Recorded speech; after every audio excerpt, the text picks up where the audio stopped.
Hello everyone, and welcome to this new video. So today, the topic is the evacuation of an urban area following a major and sudden environmental deterioration. So when you're faced with this kind of situation and there are decisions to make, you have to be very pragmatic and analyze what you observe with a cool head. So there are two phenomena to watch closely. First, it's the deterioration or disappearance of public services. You'll have law enforcement, garbage collection, municipal lighting, and so on. And secondly, you'll need to watch for the deterioration or disappearance of supplies for essential needs. So here, we'll have grocery stores, gas stations, running water, and so on. So you really need to analyze these two phenomena carefully, because experience shows that when we see a sudden deterioration in all these elements, the situation will get worse. In the short to medium term, for sure, this will inevitably cause major problems for your safety. By the way, if you want to have a more detailed understanding of your environment and determine your criteria for evacuation more precisely, you can refer to the video on the safety degradation scale, which will give you more details on this topic. So the larger the urban area, the deeper the problems of safety shortages and unsanitary conditions will be, with, in the end, little chance of survival for small groups or isolated individuals. So, in urban areas, especially when a collapse begins, it always takes many months before there is any possible return to the initial or previous state. And historically, we see many situations where there is never a return to the initial state, even after many months. So this isn't some fantasy. These are events that happen regularly in the most mature, most advanced societies. And in France, the issue is even taken seriously by the authorities, with the Orsec plan and other specific plans. But when you study the protocols in detail, you quickly notice the limits of our collective preparation when it comes to a major crisis. Today, when calling emergency services in big cities to get a doctor, you have to wait for an hour to an hour and a half. That's the reality. Imagine how it would be during major disruptions. So we're in a period of change. We can consider that in Europe, the risk of system collapse is present, even if we may have to deal with localized collapses limited to certain areas. So you have to understand that all the techniques we're going to see in the video only apply in a context of chaos. So we're still in the realm of survival, not in a usual context. I repeat, all these recommendations only make sense in the context of a deep and sudden breakdown of the system.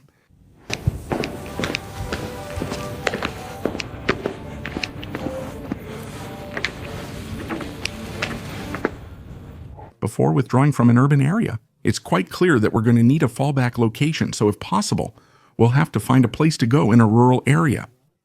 So here, each individual, each family will have their own constraints, their own opportunities, which have to be handled on a case-by-case basis.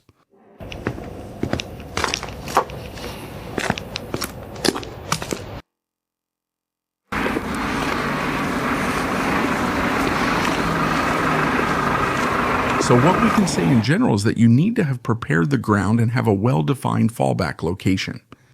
A place where you will be welcome, accessible in an emergency, and able to cover your essential needs in an alternative way, at least for a certain period of time.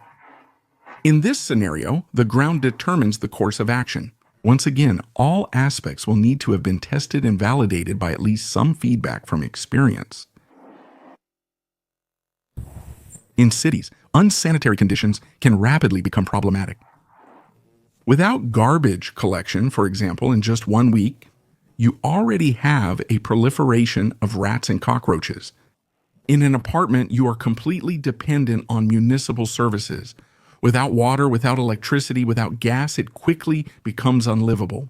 After 3 weeks in an apartment, even with supplies, the conditions become dire. From every perspective, you must know that. So regarding basic needs, now the reality is that if you're deprived of water and food, you'll do anything to get some, and your neighbors will be in the same state of mind. Current logistics mean that we have about 2 days of food autonomy in big cities. And for bottled water, it's more like a matter of a few hours if there are massive water outages. After the first week without supplies, food prices easily double, triple, or even quadruple. In urban areas, you have more and more desperate people, and looting becomes widespread. You can also easily get killed for small amounts of money or for the contents of an apartment. So under these conditions, investigations into burglaries and looting can no longer be carried out at all. You have to be aware of that too. Crime also increases exponentially when there's a blackout of public lighting. It's an aggravating factor. In these conditions, you'll spend a huge part of your energy and time trying to secure your home. Generally, a small family won't be able to do it 24 hours a day over the medium term. The higher the population density, the more difficult it will be. When you're locked in this kind of environment, you'll fluctuate between hope and despair. Not knowing exactly what's happening outside increases fear and anxiety. So all of this is very energy consuming. So be careful. There's also a pitfall in situations where a large number of people arrive in a rural area. There are two possible scenarios. The first is when there's been a dramatic event affecting part of the population, but everyone knows that the causes are isolated and they've stopped, they've disappeared. So, like with an earthquake, for example, in those cases, we often see a humanitarian surge, and the affected populations are generally well received by those who weren't impacted. On the other hand, there's a second scenario. So, that's the case where the populations in the rural area are themselves affected by the phenomenon, a phenomenon that will be felt as lasting and maybe even accelerating. So that's the case of civil war, for example. So in that case, be sure that you will need to be well integrated into the rural area you join, because newcomers won't necessarily be welcome. The local populations will certainly be on the defensive, which is understandable.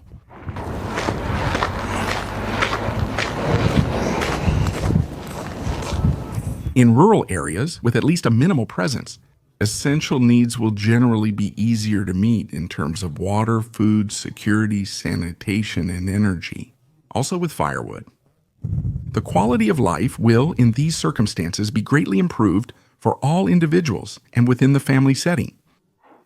Teenagers in particular will be much easier to manage than in a strict and forced environmental lockdown under the most stressful conditions. The sole downside is security. If we're in a very deep crisis, the countryside isn't always a haven of peace. We'll assess the situation and decide on a case-by-case basis. It's unpredictable, but overall we still have more leeway in rural areas. It's often still favorable with the right measures. Also note that for those who are better prepared, several fallback locations may have been defined depending on the situation. Now we're going to look at the theoretical methods that help avoid major mistakes during evacuation. We're going to have two slightly different scenarios: evacuating in the first few hours or evacuating after the first 24 hours.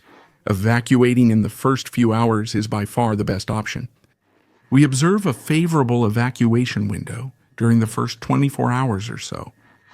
To succeed, you need maximum preparation and to pay attention to all open source information.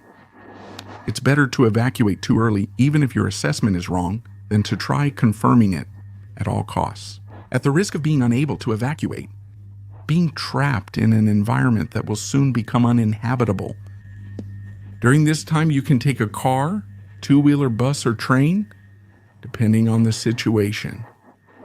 If your evacuation is well prepared and practiced, you have every chance of being part of the first wave by avoiding all kinds of blockages that will soon start to appear. Evacuating after the first 24 hours becomes more difficult, and the difficulty will increase over time. We know from experience that when a sudden breakdown occurs in an urban area, the first week is complicated. Maximum tension will set in during the second week, and it's the third week when conditions will become dreadful. If you leave when the situation has already become tense, the streets and main roads will first be blocked by massive traffic jams, then by abandoned vehicles, and then by all sorts of objects scattered on the ground. Within a few weeks, even the manhole covers will disappear, and the traffic signs will become faulty. So that's going to create even more difficulties for traffic. In the event of a delayed departure, we'll likely have to resort to walking, cycling, or using a two-wheeled vehicle. So, we will only be able to go out in relative safety if we notice a lull. We avoid going out midday when there are mobs, for example. Of course,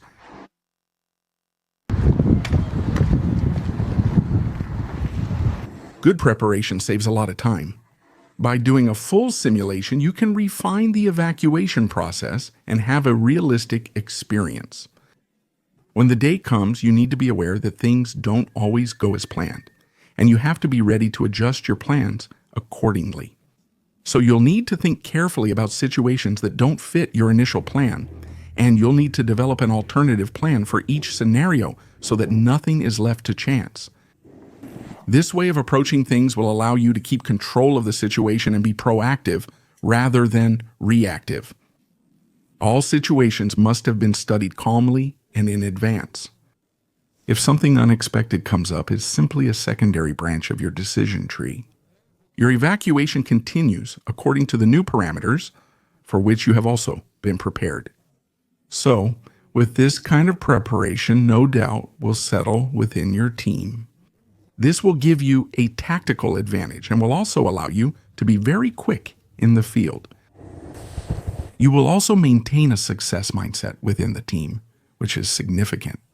It should be noted, by the way, that in very degraded conditions, only people or groups with a positive mindset tend to make it through. So all these non-compliant cases will fall into 4 categories: root problems, health problems, equipment problems, and problems related to human encounters.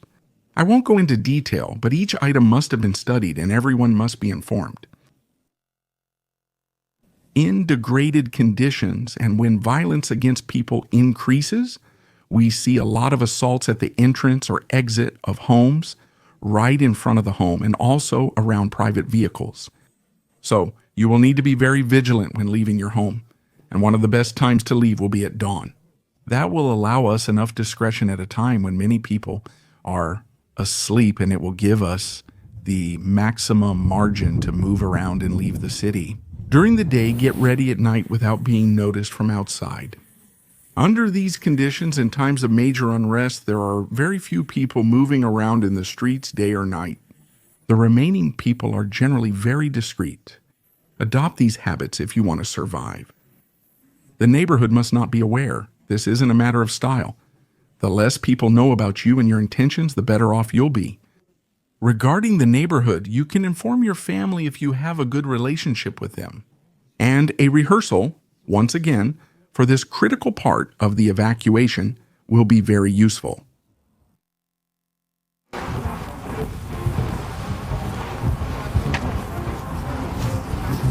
As for clothing now, keep it simple. Wear civilian clothes, of course, something that will allow you to blend in the city without it being interpreted as camouflage. So, no visible brand name clothing, obviously, and no outward signs of wealth. Prioritize comfort and steer clear of overly bulky clothing. And for winter temperatures, the 3-layer principle is a good option. It will allow you to walk for a long time without sweating. Investing in quality merino wool as your base layer will give you an edge. Be meticulous when choosing shoes. Pick shoes that match your plan and make sure you've tested them for this use. So you'll need a bit of extra gear, and a small backpack will always be welcome.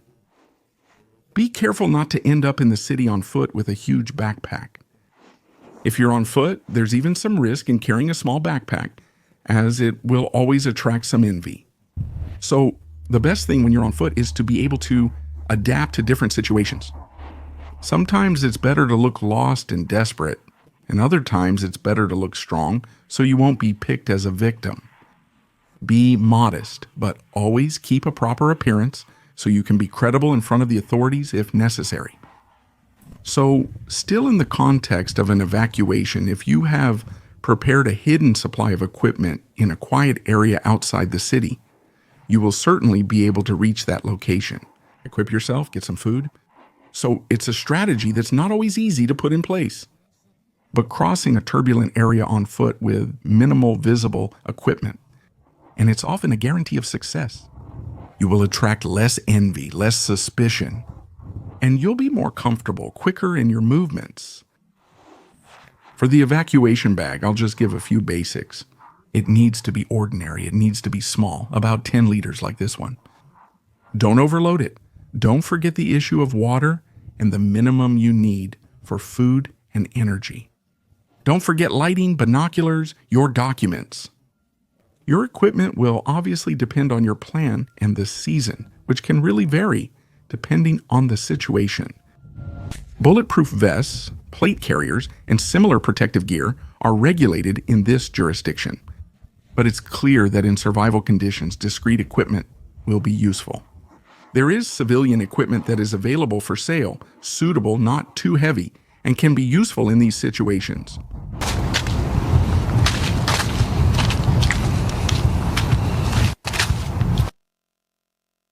So, of course, everyone will do what they can, and the evacuation plan will obviously have been designed with your vehicle in mind. There are no general rules. If evacuation is possible in the first few hours, your regular transportation will likely be used. If the situation becomes really tense, cars, vans, and four-wheeled vehicles will have trouble getting around, and two-wheelers will certainly be better suited. An often interesting solution is to leave in the very first hours, with a vehicle large enough to carry as many bicycles as there are passengers. Car bicycle walking. It's a model that many have implemented and that often proves to be very effective in most situations. But loading bicycles into a vehicle is something you have to be well trained for. If you manage to leave by car, you might have to abandon your vehicle, so you should always keep in mind that you'll end up on foot. You absolutely need to have your bags quickly available with you. So generally, the passengers will keep them with them, and the driver has to find the best way. So if the environment becomes really dangerous, we never stop the car and the doors are locked, obviously. Normally, obeying road signs is mandatory. In a degraded situation, it becomes optional. And in a very degraded situation, road signs are just informational. In any case, everyone should have a good mechanical bicycle and at least some training with that same bike.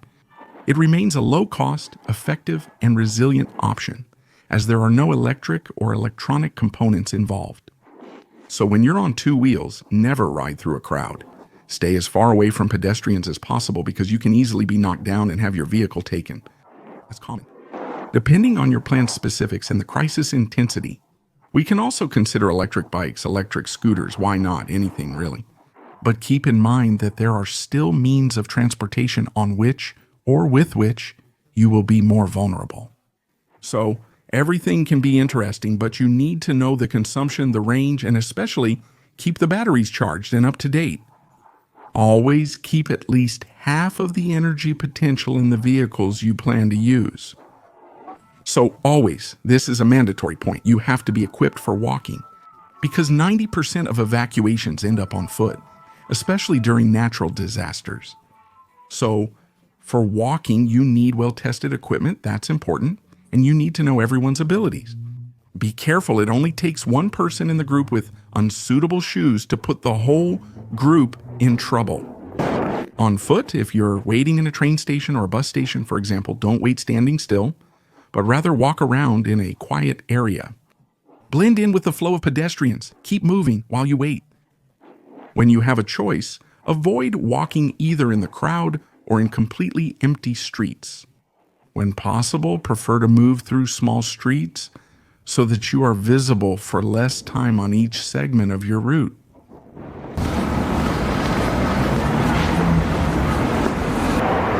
If a curfew is in place, only go out when allowed. Curfews are a bad sign.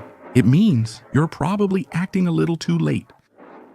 If you decide to walk, avoid talking to people on the street unless you really trust them, because you'll still always need information. Gather information discreetly, but be as thorough as possible. be aware that you'll get a lot of incorrect information, so you need to be careful about that. Try to cross-check the information.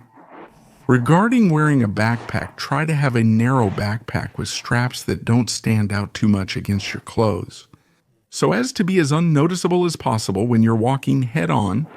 Always avoid joining a convoy or the wild camps you find on the outskirts of towns, near lakes and rivers. People gather there because they are poorly prepared. Imagine yourself taking out your box of Pepito cookies in a column of several thousand desperate and poorly prepared people. Also avoid all lines, gas stations, supermarkets, and large stores in general. There are always problems at these places when events speed up. So, regarding hospitals, they are usually completely overwhelmed and only absolute emergency cases are treated there.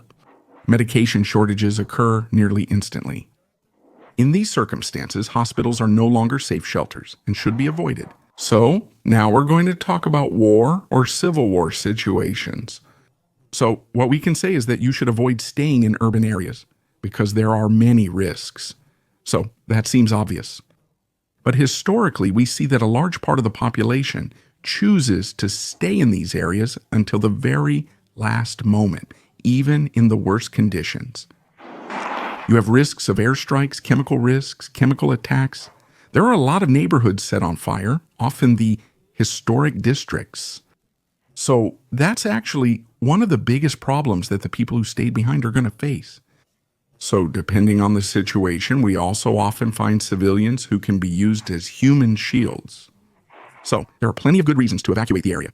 So you should know that dynamic combat sequences are generally found in very dense urban areas and in industrial complexes. Some of them will usually turn into strongholds for the armed forces.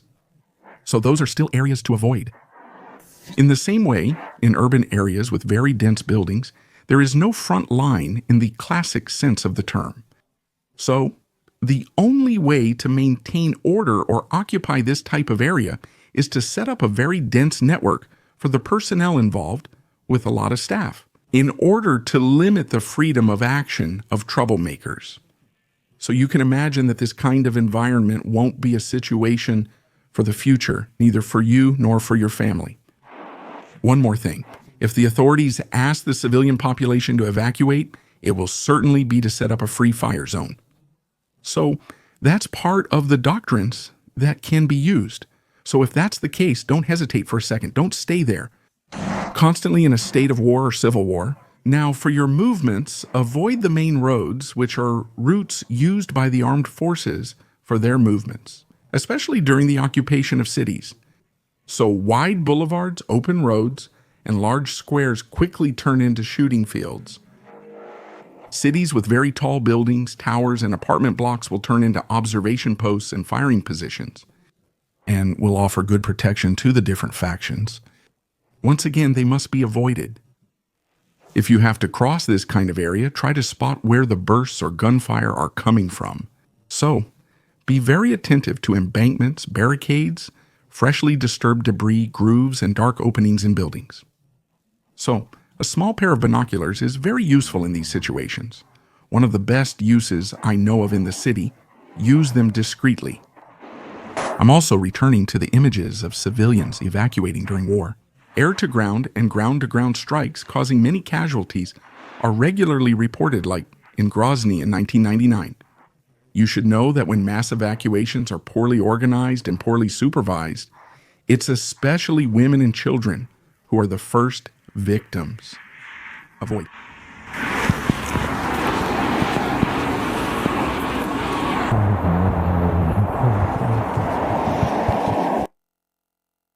For moving on foot, go in pairs or groups of 3. That's still the best option in terms of speed and fluidity on the ground in urban areas. So if there is gunfire, you need to move in a spread-out formation so the team can't be hit by a single burst. In principle, movements are done in a single-file column with 4 or 5 steps minimum between each person. For greater efficiency, the most experienced person leads the column as the guide, and the rest of the group follows. So this is the fastest way in an urban area. If the group is large, you can split up into pairs or groups of 3, matched by physical ability or affinity. This will give more freedom to the younger pairs and trios, which won't stop them from helping others if needed. You can also mix pairs, trios, and single-file columns if the group structure allows for it. Regarding children, in this kind of environment, we never leave children or teenagers alone. Whether it's in a shelter while moving on the street, or even in front of the house's front door. Always in situations of war or civil war, when you're moving around in the city, you risk encountering small decentralized combat groups that are heavily armed. So that's a classic doctrine. Typically around 10 or fewer infantrymen, possibly accompanied, can be involved. This can occur anytime, anywhere. So today they are generally preceded by drones, which are reconnaissance drones that help them avoid possible ambushes. If you see a drone, evacuate the area immediately as it could be conducting reconnaissance. You should always avoid running into armed groups because you have to know that the infantryman's worst fear is urban combat. As a result, you might have to deal with nervous people who are quick to pull the trigger.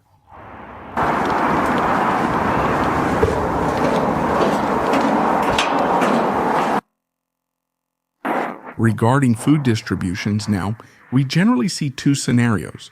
The first is distribution supervised by the authorities, which are secured on site. We see a lot of thefts and violent robberies on the way back home. The second scenario is distributions organized by NGOs.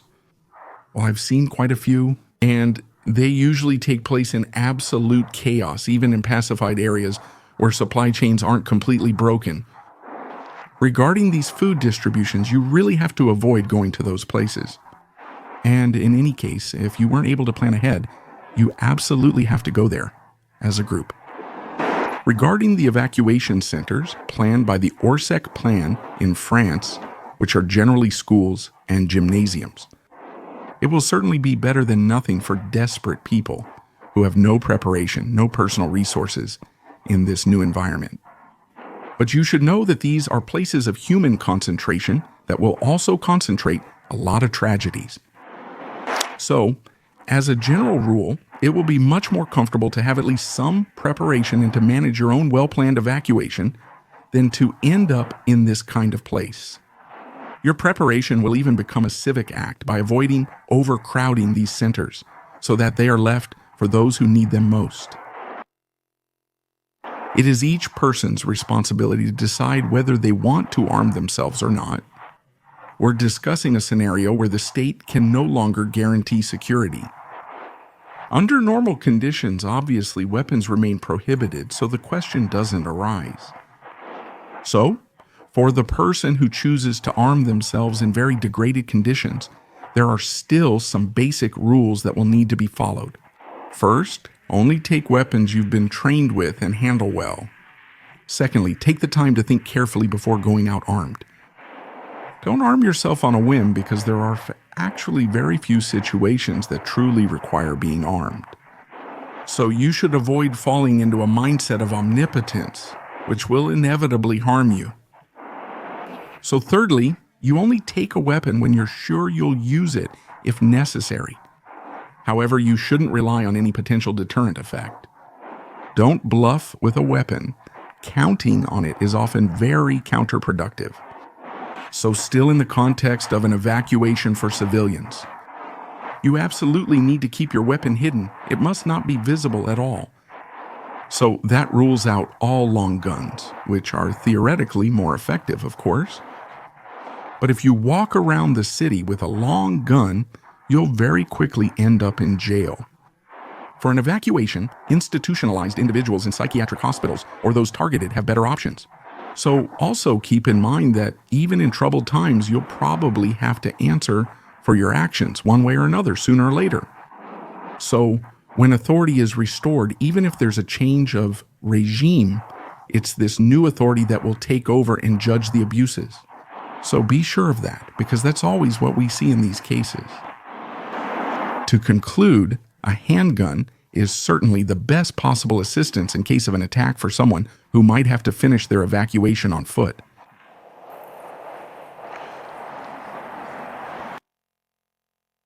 in our regions, in Europe. No matter which city you live in, just a few hours of walking will get you to a suburban or even rural area. So it's a mistake to want to sleep or even rest in the city. Parks, squats, bridges, and basements are all generally unsanitary, and these are crime-prone areas. Have you decided to evacuate? You need to get out of this city as quickly as possible because it's going to become a deadly trap sooner or later. My advice is to prepare your evacuation carefully so that your resting area is outside the urban zone. If you have a problem and can't move forward anymore, it's better to go back to your house or your apartment.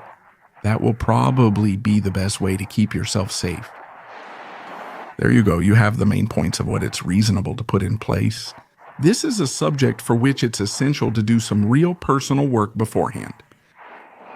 It's essential to have a very clear idea during your preparation, because when this kind of event happens, it's always too late.